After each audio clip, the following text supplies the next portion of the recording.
Atención, las opiniones en este podcast son de exclusiva responsabilidad de quienes las emiten. Por lo tanto, no representan necesariamente la posición de Habitando Ando.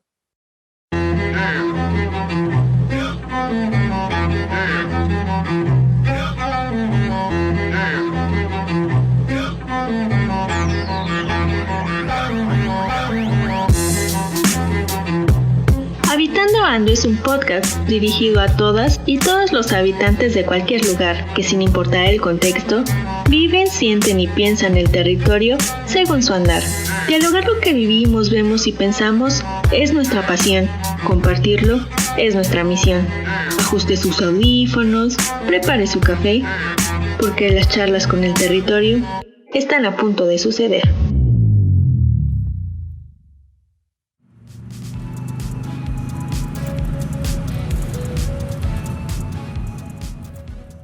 ¿Estás lista? Según el mapa ya estamos llegando. Sí, no sabes el lugar que vas a conocer. Hace 5 años me vine y me enamoré. Neta, gracias por regalarme este viaje por mis 30. ¡Qué emoción! Venga, según el mapa estamos a 5 minutos del hotel. La vez pasada me quedé en una posada súper chiquita, con unos productores de vino que me recibieron increíble. No te preocupes, Ana. Esta vez reservé un hotel 5 estrellas. Te va a encantar. ¡Wow! ¿Hotel 5 estrellas? Suena súper diferente a lo que viví. Pero seguro va a estar increíble. Mira, ahí está. ¿Qué? ¿En serio y nos vamos a quedar? No te pases, está enorme.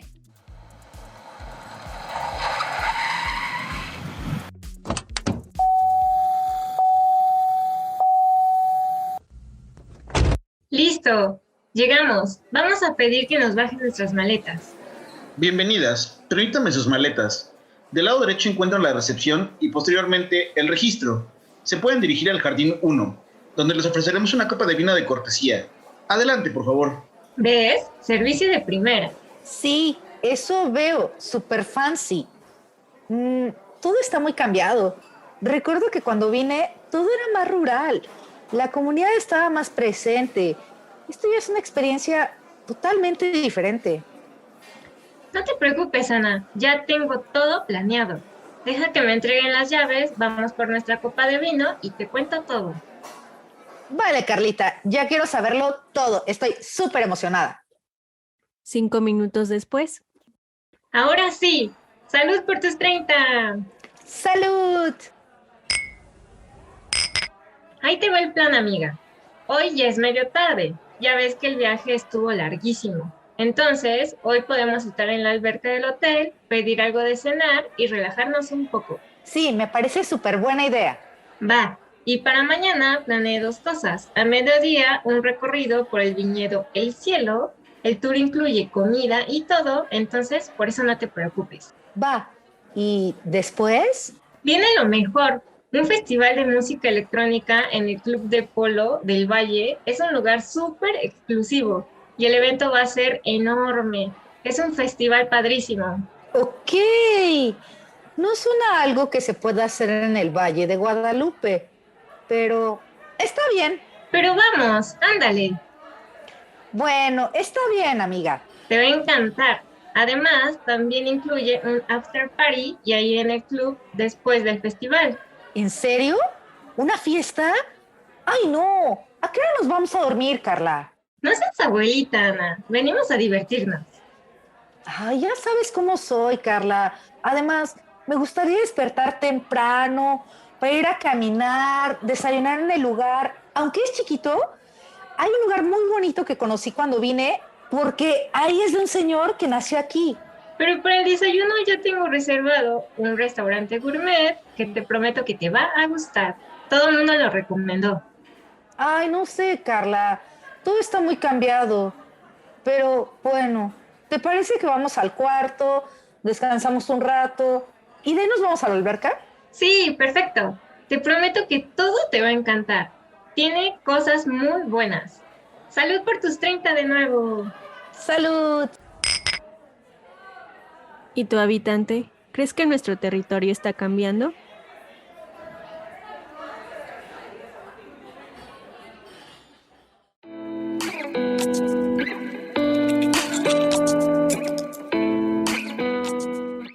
Bienvenidos a Habitando Ando en nuestra ya cuarta temporada.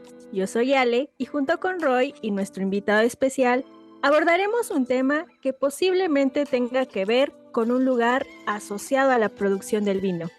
Así que vayan preparando su café, habitantes, porque la charla será muy interesante. Y para no perder la costumbre, te pregunto, Roy, ¿qué opinas del tema que vamos a abordar?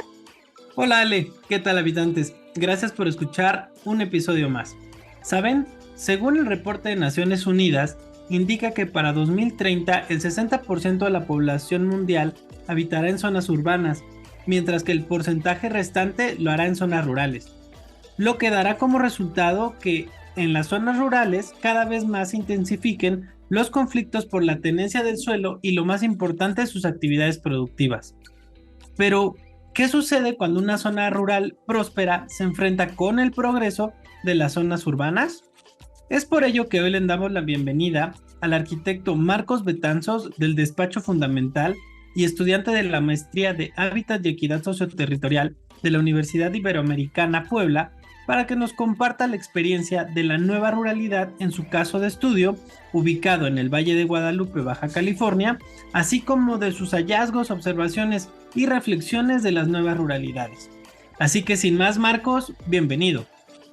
Hola Roy, hola Ale, muchísimas gracias. Es un gusto estar en uno de mis podcasts favoritos y estar por aquí compartiendo estos hallazgos sobre mi investigación. Gracias. No, y gracias a ti por poder compartir con nosotros tu proyecto de tesis, que de seguro va a ser de gran interés para los habitantes. Así que, antes que nada, para poner a los habitantes en un poco de contexto, platícanos un poco de la historia del Valle de Guadalupe. Es decir, conocer de manera breve un poco cómo es su territorio, la sociedad, la actividad económica que se desarrolla en la zona. Claro que sí, yo creo que todos de alguna manera estamos relacionados con el Valle de Guadalupe y hemos escuchado por lo menos quizá lo más conocido, que es el tema del vino, el vino mexicano, que es la zona vitivinícola más importante del país y que pues de alguna manera casi el 70% de lo que se produce de vino viene de esta región. Sin embargo, en contraste un poquito con ese elemento que nosotros conocemos de años recientes, tenemos un lugar con una gran historia. Entonces, pues esta investigación que estoy desarrollando se concentra en el municipio de Ensenada, en Baja California, México. Estamos hablando de la comunidad de Francisco Zarco, Valle de Guadalupe, que es un territorio que se configura mayoritariamente por un perfil rural. Tiene muchísimas comunidades rurales y solamente tiene 3 localidades urbanas que conforman como la concentración poblacional más importante del lugar. Tiene una población de 4.500 habitantes y, como les comentaba, tenemos asentamientos humanos de la comunidad indígena de los Kumiai registrados desde hace más de 6.000 años antes de Cristo. A partir de ahí encontramos sucesos históricos que son bastante interesantes, como el inicio de la plantación de vides por parte de los jesuitas en 1697, y también la expulsión de estas comunidades y la continuación de los dominicos para poder consolidar las misiones de Santo Tomás y la de Nuestra Señora de Guadalupe en 1791. La llegada ya en el siglo XX de 100 familias rusas a este lugar, consolidando como tal el primer viñedo ruso, y también el impacto de la ley seca en Estados Unidos, cosa que de alguna manera beneficia a México y que a partir de ello el presidente Manuel Ávila Camacho generaría la primera ley vitivinícola para impulsar este sector y consolidando casas productoras ya en la segunda mitad del siglo XX como Pedro Domecq o L.A. Cheto. Estamos hablando de un lugar con una historia súper interesante que desafortunadamente ahora hemos escuchado quizá no cosas tan favorables en solo 2 décadas. Y sin embargo, la historia de esta región es sumamente rica. Y ahorita, como mencionas de estas cuestiones desagradables, ¿a partir de qué momento empezaron a surgir estos cambios no tan buenos en el Valle de Guadalupe? Que podemos encontrar diferentes sucesos, como les comentaba, la llegada sobre todo del siglo XXI y el cierre del siglo XX, ha generado una pauta relevante para el Valle de Guadalupe, para las formas de vida, para las relaciones de la comunidad y sobre todo para esa concepción rural que tiene debido a su gran vocación agrícola. Estamos hablando que hay sucesos muy particulares que ocurrieron. Yo creo que uno de los más importantes que he encontrado es la llegada de Hugo da Costa, el enólogo más importante del país, que llega a trabajar a la bodega de Santo Tomás a finales de la década de los 80. Es a finales del siglo XX cuando sale de ella consolidando lo que sería la escuelita de oficios. Este proyecto es un lugar donde se le enseñó a muchísima gente del Valle de Guadalupe a hacer su propio vino, a producir su propio vino. Y yo creo que a partir de este momento sí se genera una lectura distinta de lo que va a ser el Valle de Guadalupe, ya que son la comunidad los que empiezan a romper como esa hegemonía de los mercados locales para poder procesar, consolidar y producir sus propios proyectos vitivinícolas.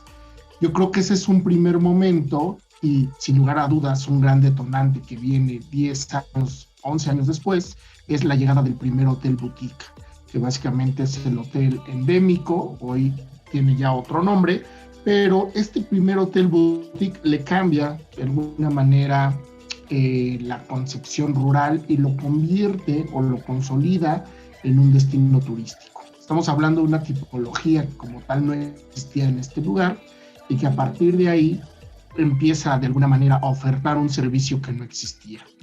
Este proyecto es un proyecto emblemático que posiciona al Valle de Guadalupe a nivel nacional y a nivel mundial como un destino al que hay que estar ahí, al que hay que ir, ¿no? Y eso es muy interesante. Un año después, estamos hablando ya del 2012, se anuncia la construcción de un desarrollo inmobiliario, lo que era antes Rancho Olivares, una de las primeras fábricas de aceite de olivo, y entonces se promueve la idea de hacer estas construcciones de estas casas con townhouses y con un campo de golf. Yo creo que este es el primer foco rojo que la comunidad de alguna manera visibiliza y que detona ciertos elementos que más tarde se van a convertir en motores de conflicto. Finalmente, creo que el tema más reciente no solamente es la pandemia, que se vuelve un importante punto para desatar otros elementos, pero ha sido por lo menos desde hace 10 años la carencia de agua, las sequías, ciertos elementos con los que ha lidiado como conflictos la población. Hoy por hoy, en años recientes y en semanas o días recientes, lo que estamos escuchando sobre el Valle de Guadalupe no solamente son la llegada de hoteles, no solamente es la llegada de Airbnb o de nuevos restaurantes o de nuevos bares, sino la construcción de la construcción de foros para conciertos masivos y con ello muchas veces un daño al medio ambiente a partir del desmonte de superficies y extensiones territoriales muy grandes que ponen en riesgo la superficie agrícola. Pero, ¿cómo es el entender del nuevo Valle de Guadalupe, por así llamarlo, con estas modificaciones que ha habido en el territorio, desde la visión de los habitantes originarios de la zona? ¿Están a favor, están en contra, sentimientos encontrados? ¿Qué es lo que tú percibes desde tu investigación? Sí, lo que he visto recientemente y sobre todo en el trabajo en campo, al hablar con diferentes actores del lugar, promotores turísticos, productores de vino, prestadores de servicio, visitantes, turistas, con todos ellos lo que me doy cuenta es que hubo una gran inercia por parte de todos por aprovechar ese boom que detonó en la primera década del siglo XXI lo que era el Valle de Guadalupe. Eso propició que hubiera una mayor actividad y promoción turística, pero también que a partir de esa lógica se concibieran pequeños conciertos, se concibieran pequeños eventos sociales, bodas, y que al paso del tiempo han detonado que esos eventos, que esos conciertos se vuelvan conflictos mucho mayores porque la capacidad de los mismos se ha convertido cada vez en un elemento que escala y sigue creciendo. A partir de ello se han detonado diferentes conflictos, como comentábamos, los cambios de uso de suelo, la deforestación, incluso las actividades ilegales. Y en ese sentido son los mismos pobladores que han empezado a de alguna manera consolidar instrumentos de defensa para evidenciar las cosas que han ido cambiando, los elementos que han ido transformándose, pero también para darse cuenta que de alguna manera es entre lo colectivo la única manera de poder generar una especie de defensa, de ordenamiento ante muchos de estos elementos que a lo mejor en un momento inicial no pensaron que fueran situaciones que pusieran en riesgo el equilibrio ambiental o el equilibrio social del Valle de Guadalupe. Yo creo que hoy hay una reflexión también de parte de ellos, de decir, al paso del tiempo nos dimos cuenta que nos equivocamos porque permitimos ciertas actividades que después, al no tener un control o un instrumento perfectamente regulado, se salieron de control. Y yo creo que hoy está pasando eso, que son ellos los habitantes los que están tratando de contener el impacto negativo de estas manifestaciones que están sucediendo. Oye, pero entonces, ¿este tipo de cambios trae algún beneficio para alguien? Yo creo que lo importante, Ale, es no solamente entender cuáles son los beneficios que traen, sino entender desde dónde vienen, porque lo que estamos viendo hoy es una manifestación de un proceso de transformación mucho más amplio y mucho más abierto, quizá mucho más completo. Estamos hablando de que el concepto de la nueva ruralidad de inicio nos dice que ya no es posible determinar con claridad dónde es campo y dónde es ciudad, debido a que esos límites físicos, pero sobre todo en las actividades de unos y de otros, en cuanto a lo rural y lo urbano, ya se han mezclado, o que simplemente están en un proceso de contaminación o de hibridación. Este concepto, cuando yo lo abordé en mi proceso de marco teórico, me di cuenta que ya estaba siendo abordado desde hace décadas en Europa, pero que sobre todo en América Latina se ha enfocado a entender cómo se manifiesta a partir de ese cambio de lo rural en la comunidad y sobre todo entender cómo se manifiesta. Por ejemplo, nosotros nos podemos dar cuenta que no solamente son los eventos masivos o no solamente es el incremento de la urbanización o el aumento de elementos como espacios para alojamiento, sino eso es la manifestación de un proceso más complejo que implica el abandono del campo por la precaria calidad de vida que se da en él, y me refiero a nivel nacional, no solamente de este lugar, la proliferación de servicios destinados al turismo o a los habitantes recién llegados a la región, la terciarización de la economía, es decir, nuevos habitantes que se emplean en hoteles, en restaurantes, comercio o en la prestación de servicios turísticos y personales, y que si nos damos cuenta, el proceso de esa nueva ruralidad es un elemento a nivel nacional. En este caso lo estamos viendo en la región vitivinícola más importante del país, pero es un elemento que está sucediendo y que ha sucedido por lo menos desde 1992 como parte de un proceso de globalización y a raíz de los cambios del artículo 27 constitucional, en donde se permite por primera vez la venta del suelo ejidal y comunal.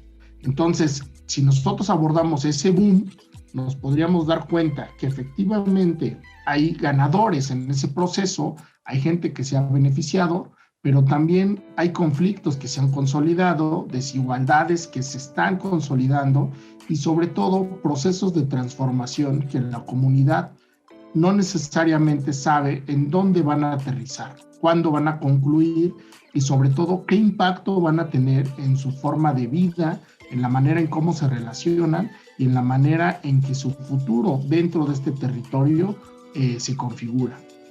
Lo que entendemos entonces que este proceso de nueva ruralidad no solamente es esa transformación de un elemento rural o de un territorio rural como un elemento urbano, sino que trastocará todos los elementos de códigos de vida y que evidentemente implica que muchas veces las personas que hoy se ven beneficiadas de ciertas actividades, quizá el día de mañana estén en una amenaza o viceversa.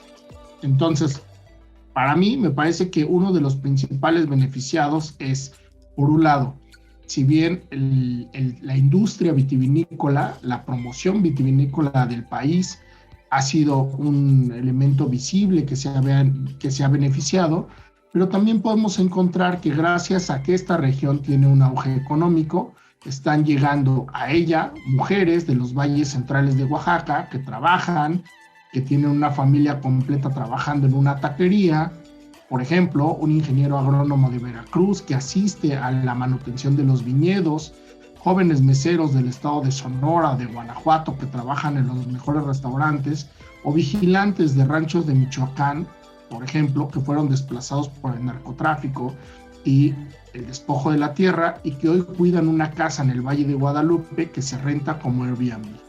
Lo que vemos también entonces es que este lugar no puede de alguna manera caracterizarse por buenos y malos, y que también los conflictos generan de alguna manera oportunidades para algunos y conflictos para otros. La historia del Valle de Guadalupe es de migrantes y de inmigrantes que llegaron, por ejemplo, de Rusia, de Francia o de España o de Italia, y de migrantes internos que están llegando desde Oaxaca y estos estados que mencioné en busca de oportunidades para tener una mejor calidad de vida. Lo que es muy claro es que desafortunadamente esta migración interna en la mayoría de los casos solamente es para consolidar la base social que se dirige a ocupar puestos de trabajo que dan soporte a la actividad turística. Eso es en gran medida un retrato de la segregación social, un espejo de la desigualdad. Y ahí es quizá uno de los puntos que marca un foco rojo para el equilibrio y el bienestar social de la comunidad. Y es que hablando de sociedades y de toda esta problemática urbano-territorial que nos platicas, creo que es importante resaltar que ante esta nueva ruralidad, la falta de planeación del territorio, es decir, sin estrategias de ordenamiento de esta zona del Valle de Guadalupe, que puede establecer reglas y límites, pues al final está siendo afectada su principal actividad productiva, ¿no lo crees? Totalmente. Lo que está en riesgo es quizá el equilibrio ambiental y evidentemente el equilibrio que tiene esta zona tan delicada. Es la única región vitivinícola del país que tiene un clima mediterráneo y es una región que al ser un valle tiene una zona agrícola que debería de estar cuidándose de tal manera que se conserve como tal. Entonces, desafortunadamente, el problema en este caso no es una ausencia de los reglamentos y de los instrumentos.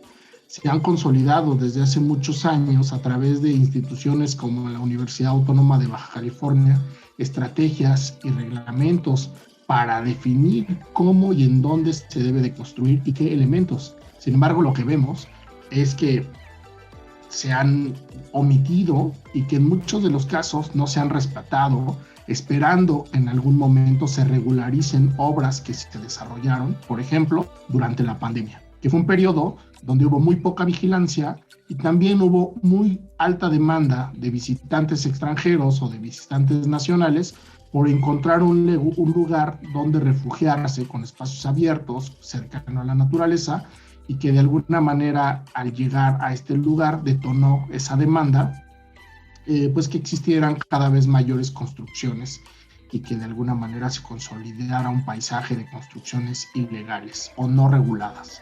Entonces lo que estamos viendo en este caso no solamente es que faltan los instrumentos están. Sin embargo, vemos que las autoridades en algunos casos no han tenido la oportunidad de ponerse al día con las normas y de ponerse al día con la exigencia que el lugar requiere, y por otro lado, la falta de compromiso por el respeto a estas normas que desde los cuerpos académicos y diversas personas del mismo valle y de la comunidad han consolidado a lo largo de los años para preservar este lugar en equilibrio. Oye, y ante todo el escenario que nos has planteado, que sin duda ha cambiado el contexto físico, económico y hasta social del Valle de Guadalupe, ¿cuál ha sido la opinión o incluso las acciones de los propios habitantes? este proceso de cambio y ese proceso de transformación ha generado ciertas tensiones porque no solamente ha cambiado físicamente ahí, lo que está sucediendo en muchos de los casos es que se está cambiando físicamente el territorio al generar, por ejemplo, un estacionamiento cada vez mayor para recibir en un restaurante muchos más vehículos, lo cual implica evidentemente limpiar el terreno, o en otros casos de repente modificar la topografía de los terrenos o de las condiciones naturales del territorio para poder albergar ciertos elementos arquitectónicos, o en otros casos, por ejemplo, lo podemos ver como ciertas construcciones que empiezan a aparecer ahora, ¿no? Casas que se rentan como Airbnb, que ponen estos elementos como si fueran albercas, canchas de tenis, etcétera, etcétera, etcétera. Cada vez hay más renta de salones de eventos, de jardines, y lo que estamos viendo en realidad es esa transformación paulatina de este lugar. Pero también están transformándose muchas otras cosas que tienen que ver con la manera en cómo se relacionan las personas, y que creo que cuando llegas a un elemento como un foro de conciertos, estás llegando a un punto donde a lo mejor ya no hay un retorno, ¿no? Ya por la escala de este tipo de construcciones, aunque no necesariamente está en el Valle de Guadalupe, pero si está en sus inmediaciones, altera toda la naturaleza del lugar, desde la parte física hasta la parte de las relaciones de la comunidad, ¿no? Y hay cosas que también yo creo que se están transformando en muchos otros elementos que tienen que ver con el futuro de las personas. Gracias al Valle de Guadalupe, la Universidad Autónoma de Baja California ha consolidado otro tipo de licenciaturas, ¿no? Para ofertar y para de alguna manera satisfacer esta demanda de jóvenes que quieren estudiar alguna carrera profesional vinculada a las actividades que tiene hoy el Valle de Guadalupe, ¿no?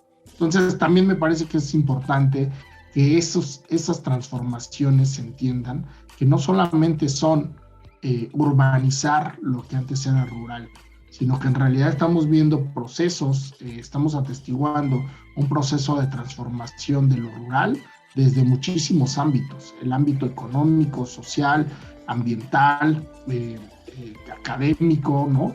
Y que son quizá la comunidad la única que puede ir consolidando y dirigiendo esa transformación para que tenga un beneficio común mucho más incluyente sobre todo, y mucho más equilibrado con la preservación en el futuro. Bueno, y aparte de esta red de la academia, debe de haber algunas voces dentro del Valle de Guadalupe como organizaciones o grupos que están en defensa de su territorio, ¿no? Así que nos gustaría conocer un poco de algunos de ellos y el trabajo que están haciendo hoy en día para defender su territorio.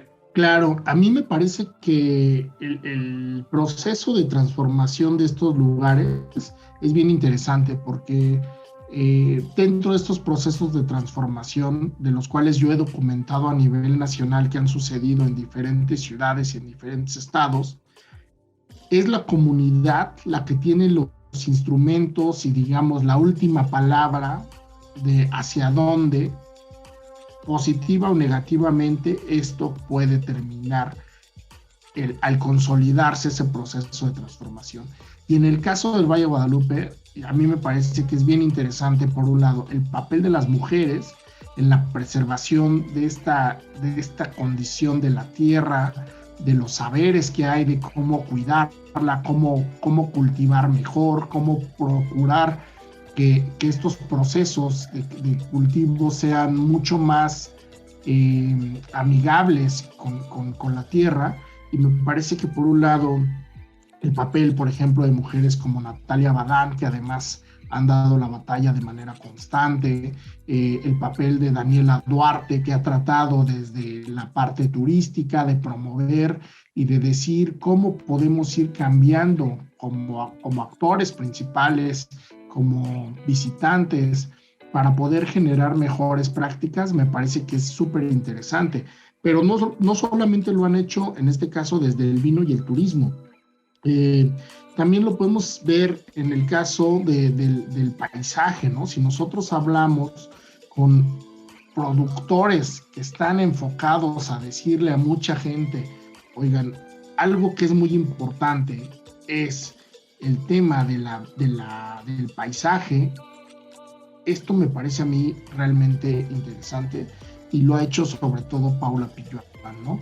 Paula Pilluan ha tratado de generar talleres educativos para comprender el valor del paisaje en este lugar y sobre todo enseñar a la gente e incluso a los desarrolladores inmobiliarios que preservando el paisaje pueden tener un beneficio económico, pero al mismo tiempo pueden generar una estrategia de preservación ambiental.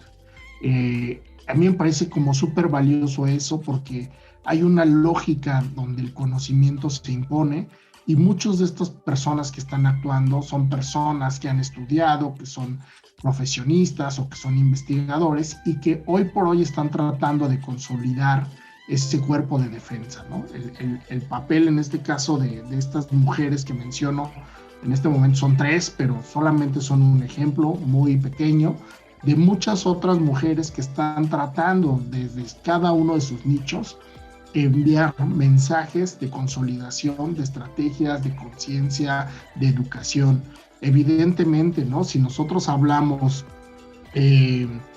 pues desde la parte académica, ¿no? Y desde la parte, yo diría como desde la parte de investigación, podríamos tener a la doctora Claudia Leiva, ¿no? De la Universidad Autónoma de Baja California, que incluso ha trabajado con las escuelas, con educación básica, para que sean los niños los que estén súper conscientes de lo que implica un territorio como el Valle de Guadalupe. Y entonces me parece como súper valioso. Y evidentemente también hay personas en la casa, como dicen, haciendo desde casa como una estrategia muy importante, ¿no?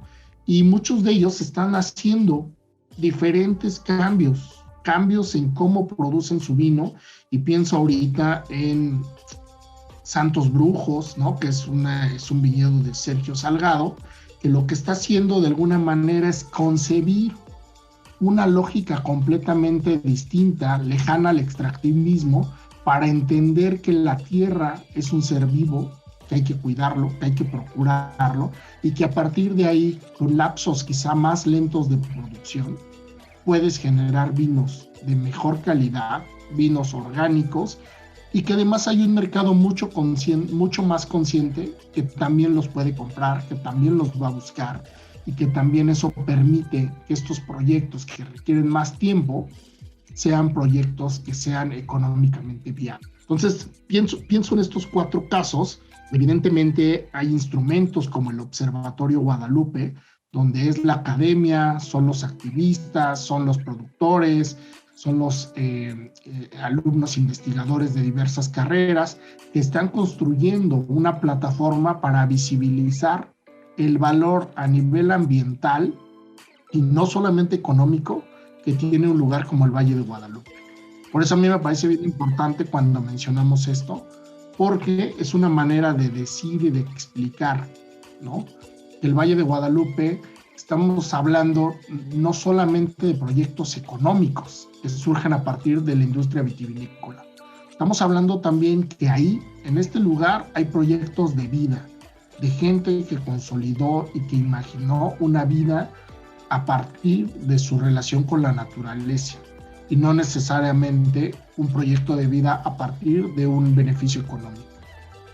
Entonces, con estas iniciativas e instrumentos que nos acabas de mencionar, ¿sí podrías afirmar que existe alguna solución para mejorar las dinámicas socioterritoriales en el Valle de Guadalupe? Totalmente. Yo creo que hay casos muy significativos en México donde se han consolidado instrumentos que permiten a las comunidades gestionar sus recursos bajo la encomienda de preservarlos.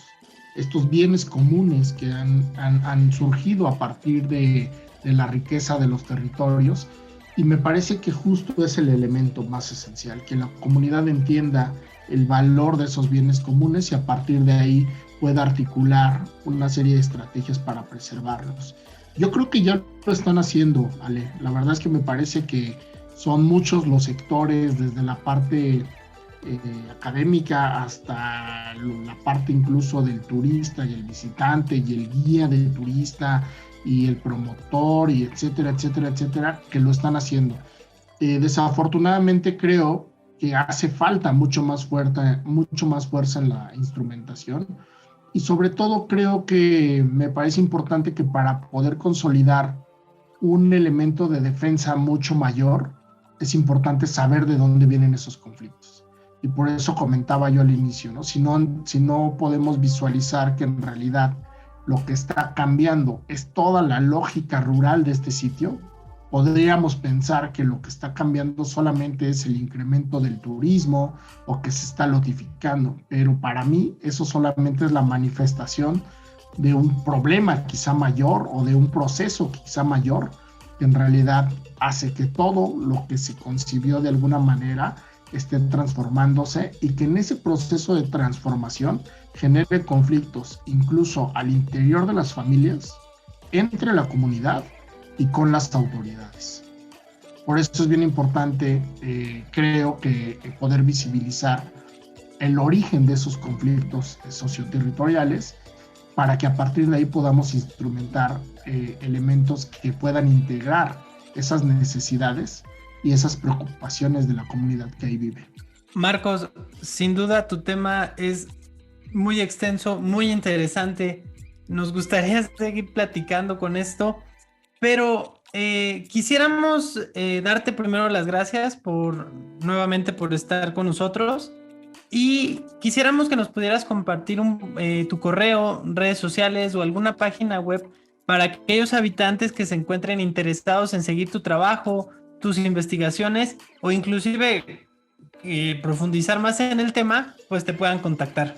Creo que sí, pues también me encantaría que este podcast sea un diálogo abierto con muchas más personas. Estoy convencido que en todo el país estamos en medio de procesos de transformación de lo rural y que muchas veces no lo hemos concientizado, visibilizado. Así que esta es una invitación para que podamos seguir en ese diálogo. Mi página es www.marcosbetanzos.com. Ahí están parte de mi trabajo, tanto fotográfico como de documentación. Y tengo una oficina de arquitectura y de diseño urbano que se llama Fundamental. Su página es fundamentalmx.com. Me parece que es bien interesante que podamos establecer esa comunicación.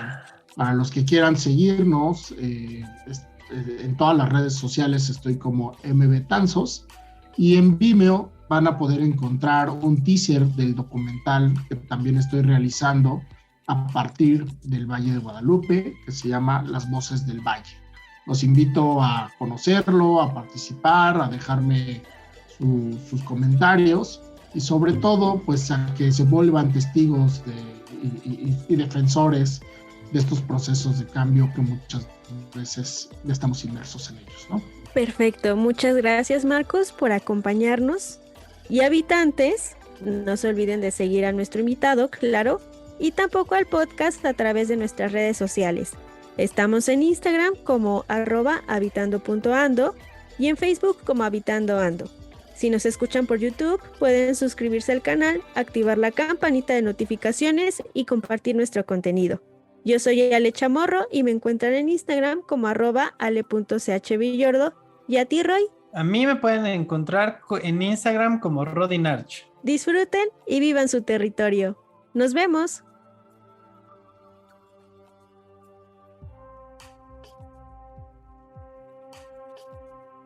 Habitando Ando es un podcast creado por académicos, alumnos y egresados de la maestría en Hábitat y Equidad Socioterritorial de la Ibero Puebla. Síguenos en Instagram como @habitando.ando y en Facebook como Habitando Ando.